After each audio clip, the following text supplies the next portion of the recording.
part 5 and the last one of our mini project where we clone Google homepage in order to practice our HTML and CSS skills.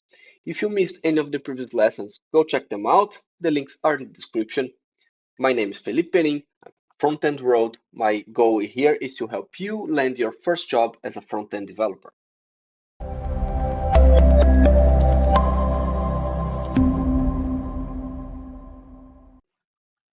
Now we can go here to our buttons and also these links actually first. They should be a bit more spaced as far as I know.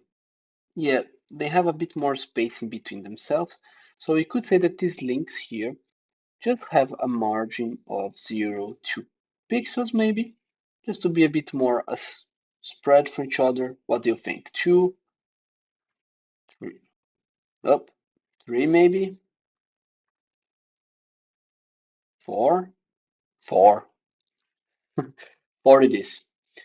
So we are looking at this one. So we want it's this one. Here now we have margin 0.4 pixels. Refresh our page, making sure everything is as it should be. Let's go for the buttons. The buttons, they are looking fine without the hover state. Just on hover, we need to add this effect. This effect's most likely a drop shadow. Let's focus them here, not focus, hover them, and then we can see what exactly is being applied. Yeah, it's a box shadow. So we can technically just copy all of this. They change also the color, the border, but I don't think that will be really necessary. The box shadow should suffice. For that, what we're going to bring, where's our button? Search input, here's the button.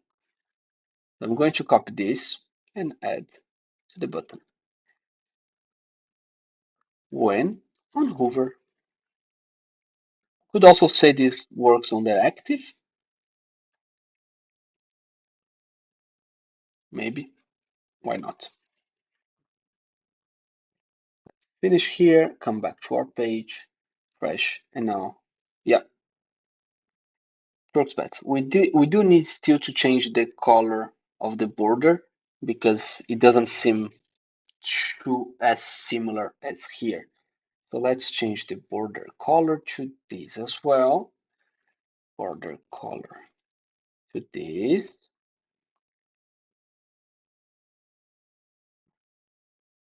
Refresh. Yeah, now it looks good. And just like Google, I'm not going to add any transition. We could add to make it a bit smoother, but I want to leave it just like Google. And they do this probably to keep it the most simple, the simplest possible, like the most accessible, okay? Now, this variable here, don't like it much. We can just create just some variables here and say color box shadow, as we already used to, and this one. And now also color border. I'm going to add this one here. Now we can just use this as variables, color box shadow, and here color border. Technically, it makes no difference again, but if you put the variables here on top of the block, it's a bit easier to see and visualize at least the colors or whatever you think it's important than in the middle of all the rest of the code. But it's not mandatory. Again, it's just something that I like to do. If we refresh our page now, come back, make sure everything's fine. Yes, we're missing though here the cursor pointer to make our buttons feel like that it's really a button to be clicked. That's nice. The buttons look quite good to me. We are basically missing our input. So no more delay. Let's do it. First, we need to take out this outline with the property outline, of course. So let's get here to our content search input. And then we have just set it here directly, outline, none. Okay, we want no outline for our input. Okay, so whenever we select it, it's still the same, just like here on Google. What does happen here, indeed, it's a drop shadow whenever we hover or it's selected, even if not hover anymore. So we can add that here. And let's inspect our element. See here, there's this div. And if we, let me remove the hover and add here, not this one that applies. So sometimes it can be tricky because you need to find out which element exactly applies the style of the hover. In this case, it's this one. So it uses the box shadow of this color and the border color becomes transparent. That's quite interesting. Let's copy this and bring to our content. Dot search input, hover. We're going to add this. Again, the color. So here, color, box shadow, and I'm going to add this as variable here. And why not already add this as active in case we need. Coming back to our page, have here now. Okay, here's the state. It's nice, but it doesn't stay this state whenever it's clicked because it's not active. It's a focus state that we are looking for. So we're going to change this to focused. That was my bad.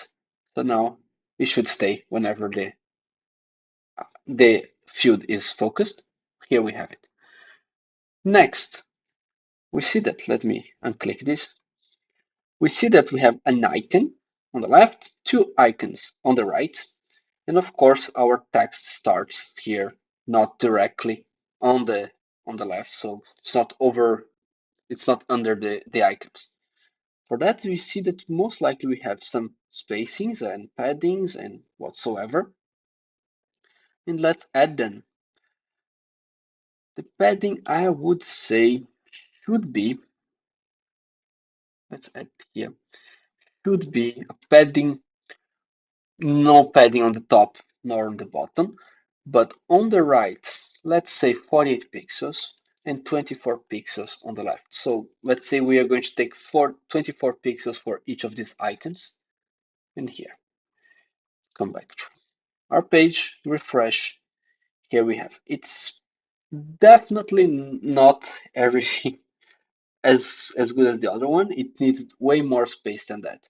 So I'm increasing here, instead of 24 per icon, I'm going to do it 40 and use 80 here. Now refreshing. Now it looks a bit more like we would want here. There is though the icons to be added, so let's add these icons. And we have here SVGs. Again, I'm going to copy all of them. So copy this, right click, copy element, bring to our page. Image, here's our input. And this input, we could add it inside a small section. So we can add then the SVGs and also the input. Let me copy the other ones already, and we can have all of them. So inspect, here's the path, the SVG, copy element,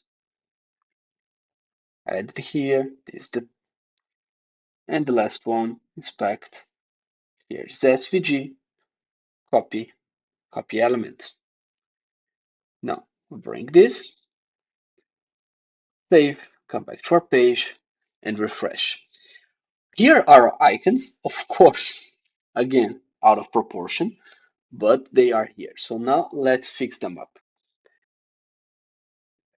Inspecting here, we find then our SVGs inside the section.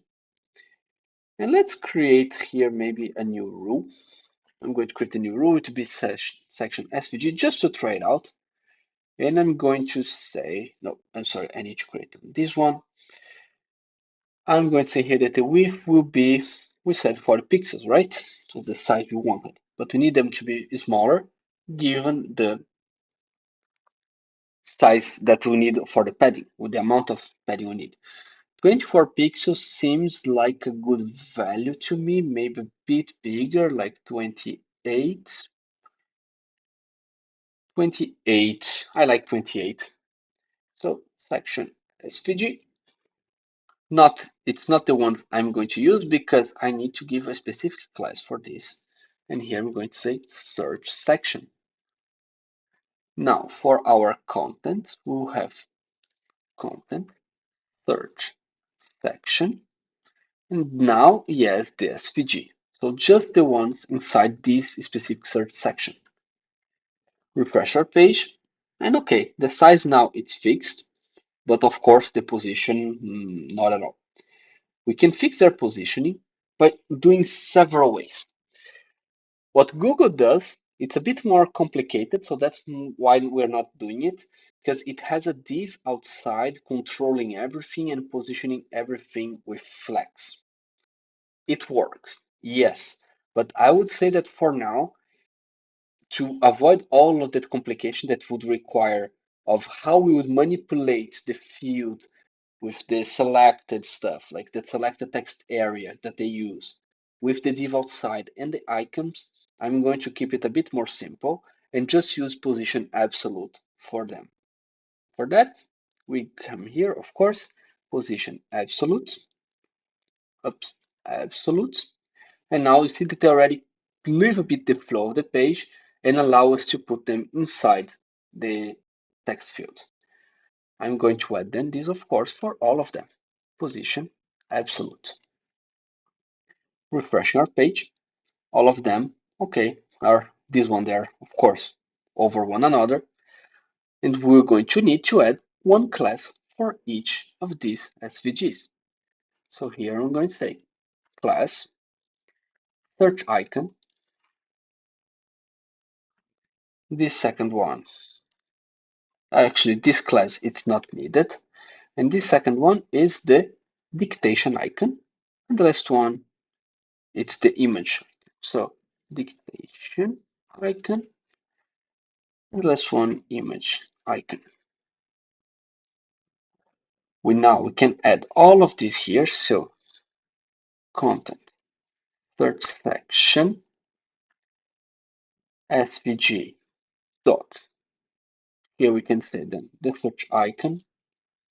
We could use without the SVG per se. It's also a possibility.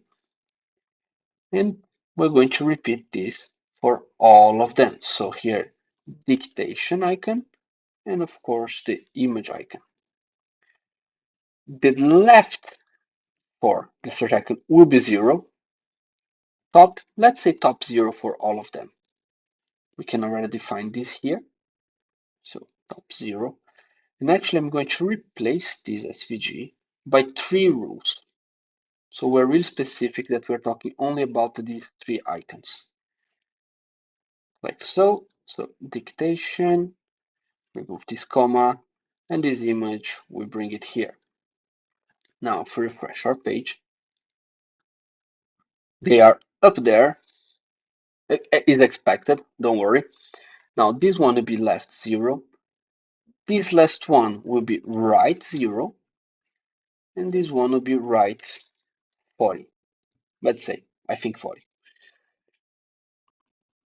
Fresh. Okay, you see here, there, and there. Completely lost. Why that happens? Because this section here, it's not blocking them from floating away. Do you remember how we do that? Position relative. Now they will stay inside this section, and you can see they are way closer to being to the correct position. We just need to fine tune them. And for that, of course, we need to add this style to our search section itself, position relative.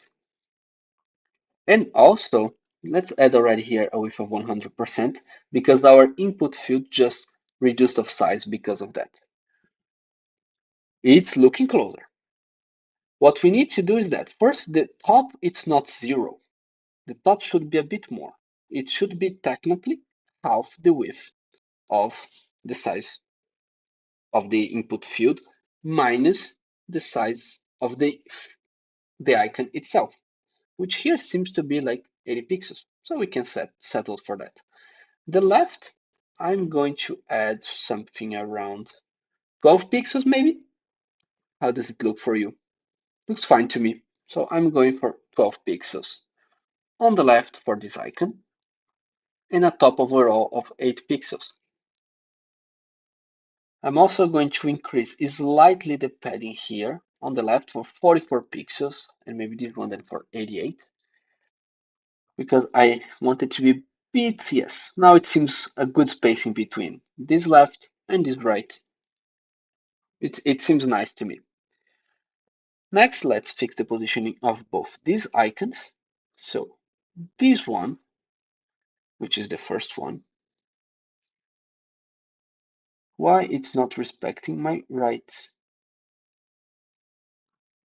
Clearly because I didn't specify in pixels. Simple as that.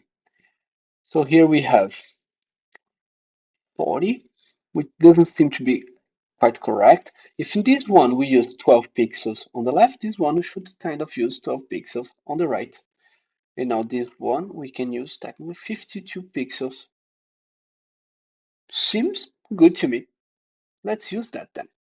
So here we use 52 pixels, here 12 pixels, remove the space, not needed. Refresh our page, make sure everything is as expected. Now, we already have here our icon because it's a search input. It's slightly different, of course, from the one from Google, but this is being used a more advanced technique, so we're going to skip that. Although I'm quite satisfied with the result we have here. I see that the icons though, this one it's smaller, these ones are smaller as well, but not as small. And this one's smaller and of course has a different color. And this color, if I'm not mistaken, must be the same feeling. No, it's not the same feel as we use this one. It's clearly a lighter gray. What color is being used? This one. So let's go ahead and use this color as the fill for this icon. So fill here. And already create, of course, color fill and copy paste this inside a variable. Refresh our page. Okay, there it is. Now let's just slightly reduce the size of this. Instead of 28, what if we use 24? Indeed, 24 seems a bit more correct to me. I'm going to change this to 24. And of course, then we need to add a bit of top because we reduce the width of them, also the height consequentially. So we need to add a bit more on the top. And this icon specifically, I think it needs to be even a bit more smaller, even a bit smaller. So I'm going to say a width here of 18 pixels. And then I need to, again, adjust the top. I reduce 3 more, so now 13 pixels. If we refresh our page, now it looks quite nice. For me, it's very, very similar to the page that we have here on Google. I see that this icon is still a bit bigger than it could be, so we can reduce on that. Yes, let's do this. Inspecting our icon, here the SVG, what we gave as a size for this link. Okay, I see here the variables, header icons padding, and also we gave it 44. We could reduce this to 40 maybe. Seems more interesting. And see how good it is as we use the calculation here. If we change the variable, the size adjusts well. And I think now it looks better. Now it looks better. So I'm going to add this, basically remove this 44 in favor of 40 pixels. Back, refreshing. I'm going to close now here our inspector, refresh again, and this is the result we have so far. It looks quite well. I do have to say though that being this on the bottom, it gives a way off feeling than the one that we have normally. So like now I can put that we have the inspector on both sides. So I can see the result we have. It really bothers me a bit to be like down. So maybe let's bring this up. And there are several ways of doing this. Of course, Google does it. I check it out here. by setting specific heights and calculating stuff correctly. That's a possibility. It's a bit complex though. We used a full height for our, let me bring this back here so we can see everything.